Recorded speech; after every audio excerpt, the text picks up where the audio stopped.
నిజానికి ఇప్పుడు నడుస్తున్న ట్రెండ్ ఏంటంటే వెండితెర కన్నా బుల్లితెర స్టార్స్కి క్రేజ్ ఎక్కువ. కేవలం ఒక్క షోతోనే సూపర్ సెలబ్రిటీస్గా మారిపోతున్నారు. అందుకు ఉదాహరణగా మనకి బిగ్ బాస్ కౌశల్ ఉండగా, అలాగే జబర్దస్త్లోని ఆది, ఇంకా జబర్దస్త్లో అనసూయ, రష్మి, ఇంకా ఎంతోమంది.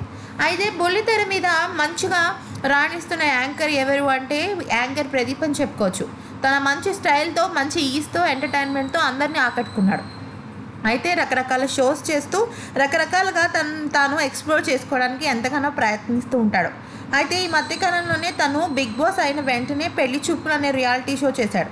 అయితే మొదట్లో తన యాంకర్ ప్రదీప్ మీద భారీ ఎక్స్పెక్టేషన్స్ పెట్టుకున్న ప్రేక్షకులు తీరా కాన్సెప్ట్ తెలిసేటప్పటికి మాత్రం చాలా నిరాశపడ్డారు. ఒక అబ్బాయి కోసం, అది కూడా అంత గొప్ప మనిషి కోసం ఏం కాకుండానే 14 మంది అమ్మాయిలు వచ్చేసి అతను వెంట పడాల్సిన అవసరం ఏముంది అంటూ విమర్శల వర్షం కురిపించారు. దాంతో ఆ షో అర్థాంతరంగా ముగిసిపోయింది. అయితే ఎప్పుడో ఒక 14 నుంచి 15 వారాలు నడవాల్సిన ఈ షో కాస్త కేవలం నెల రోజుల మీద 5 రోజులు ఎక్కువగానే నడిచింది. ఇక విషయానికి వస్తే పెళ్లి చూపులు అనే రియాలిటీ షో నిజానికి 14 మంది అమ్మాయిలతో మొదలైంది. ఆ తర్వాత 2 వైల్డ్ కార్డ్ ఎంట్రీ ద్వారా రావటం, ప్రదీప్ మీద మోజుతో, ప్రదీప్ మీద ఇష్టంతో, ప్రేమతో ఈ షోకి వచ్చి ప్రదీప్ని పెళ్లి చేసుకుందాం అనుకున్నారు. అయితే చివరాఖరికి అర్ధాంతరంగా ముగిసిన ఈ షోలో జ్ఞానేశ్వరిని తను దగ్గరగా ప్రేమించానని, తన ఆలోచన విధానం కలిసి వస్తుందని చెప్పాడు. జ్ఞానేశ్వరిని విజేతగా గెలిపించిన తర్వాత ప్రదీప్ జ్ఞానేశ్వరిని పెళ్లి చేసుకుంటాడా అని చాలామంది ఎదురు చూశారు.